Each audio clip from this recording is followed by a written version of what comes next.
final চাইটো গম পাইছে আপোনালোকে কেইটা বজাত ৰিজাল্ট দিব এইটো ক'বলৈ গ'লে আপোনালোকে চাওক যদি 4th গ্ৰেডৰ ৰিজাল্ট আপোনালোকে চাইছে তেনেহ'লে চাওক আজি 5 তাৰিখ আজি ৰাতি আপোনালোকৰ ৰিজাল্ট ভাবক 10টা টেকনিক্যালি যদি 6 তাৰিখে ৰিজাল্টৰ যেটো অফিচিয়েল লিংকটো লঞ্চ নকৰে কেতিয়াও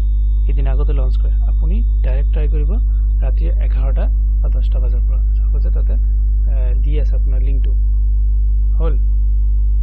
এটো যাব আৰু যদি আপোনালোকে এটো কৰিব নোৱাৰে তেনেহলে আপোনালোকে দুটালৈ আপোনালোকে 2টা বজাত আপোনালোকে চাব আৰু আপোনালোকে যদি এই কামটো কৰা নাই এডমিট কাৰ্ড আৰু পাসপোৰ্ট যদি আপোনালোকৰ আইডিত বহোৱা নাই এতিয়ালৈ সেভ কৰা নাই তেও সেভ কৰি লওক পিছত বহুত দিগদাৰি হ'ব ৰিজাল্ট চাব নোৱাৰিব দুদিন এদিন পিছত ৰিজাল্ট চাব পাৰিব জলদি কৰি ল'ব এটো অফিচিয়েল সাইট মই তলত দি দিম আৰু ৰিজাল্টৰ ডেটটো জানে 6 তাৰিখ কিন্তু 6 তাৰিখে নিদিয়ে 5 তাৰিখৰ ৰাতি 11টা বা 10টাত দিব আপোনালোকে তেতিয়া ভিজিট কৰিব আৰু ভিজিট কৰোতে আপোনালোকে ইমান টাইম নলগাব যে সাৰ্ভাৰ ডাউন হৈ যায় এপ্লিকেশন নম্বৰ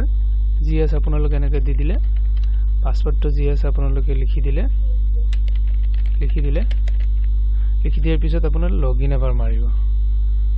লগইন মাৰাৰ লগে লগে নো ভ্যালিড পাসওয়াৰ্ড এনেকৈ আহিব বা কিবা সেভ বুলি লিখা আহিব সেভ কৰি ল'ব যেতিয়া মানে সেভ কৰি নললে কি হ'ব আপোনাৰ প্ৰবলেমটো যদি এপ্লিকেশন নম্বৰ আৰু পাসওয়াৰ্ড মাৰিব নাহিব বস্তুটো যেতিয়া সেভ কৰি ল'ব ডাইৰেক্ট আপোনাৰ খোল খাই যাব এনে আপোনাৰ ইৰৰ দেখাব বহুত মানুহে একেলগে যাব 12 লাখ মানুহে একেলগে যেতিয়া এটা ওয়েবসাইটত ভিজিট কৰে ওয়েবসাইটটো ক্ৰাশ হৈ যায় স্লো হৈ যায় মানে তেতিয়া টেকনিশিয়ানৰ হিত একো কৰিব নোৱাৰে বহুতে একেবাৰে যদি গৈ থাকে আপোনালোকে গম পায় না 6 তাৰিখে আপোনালোকৰ যেটো আপোনাৰ ক্ৰম ব্ৰাউজাৰ আছে ব্ৰাউজাৰত গলে সেৱা আগতে ই কৰি ল'ব সেৱা আগতে সাৰ্চ কৰি ল'ব সাৰ্চ কৰি ৰাখি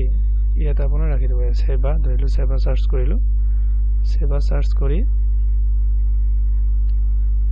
সাৰ্চ কৰিব অফিচিয়েল সাইট এটো অফিচিয়েল সাইট বাৰে বেলেগ সাইটত না যাব আপোনাৰ ইনফৰমেশন লিখব পাৰে 4th গ্ৰেড ৰিজাল্ট ইয়াতে লিংকটো এনেকৈ আহিব আৰু এটা আহিব লগে লগে আপুনি লিংক ক্লিক কৰিব কিন্তু এটো কৰাৰ আগত আৰু এটা কাম কৰি লওক তাহলে বহুত পস্তাব আপুনি আপোনালোকে এটা কাম কৰিব যে যেটো admit card download Assam direct admit card download official site মই দি দিম এইবিলাক আপোনালোকে চাই ল'ব ইয়াতে গলে যোৱাৰ পিছত আপোনালোকে চাই লওক ভিডিওটো স্কিপ নকৰিব ইম্পৰ্টেন্ট ভিডিও যদি সবৰ আগত ভিডিওটো চাব বিচাৰে যদি আপোনালোকে যদি ৰিজাল্ট সবৰ আগত চাব বিচাৰে তেনে এটো কৰি লওক জলদি কৰি লওক নকৰিলে পিছত বহুত পস্তাব ৰিজাল্টৰ কাৰণে 2 দিন পিছত ল'ব লাগিব আপোনাৰ ৰিজাল্ট ইয়াতে চাওক যেনেবা 3rd গ্ৰেডৰ এডমিট কাৰ্ড ইয়াতে গলে যোৱাৰ পিছত অফিচিয়েল সাইটে দি দিম ইয়াত যোৱাৰ পিছত এপ্লিকেশন নম্বৰ জি আছে আপোনাৰ টিপুলটো না কিবা কিবি আছে এইবিলাক মাৰি দিব মাৰি দিয়াৰ পিছত পাসওয়াৰ্ডটো মাৰি দিব মাৰি দিয়াৰ পিছত মাৰাৰ পিছত লগইন কৰিব তাতে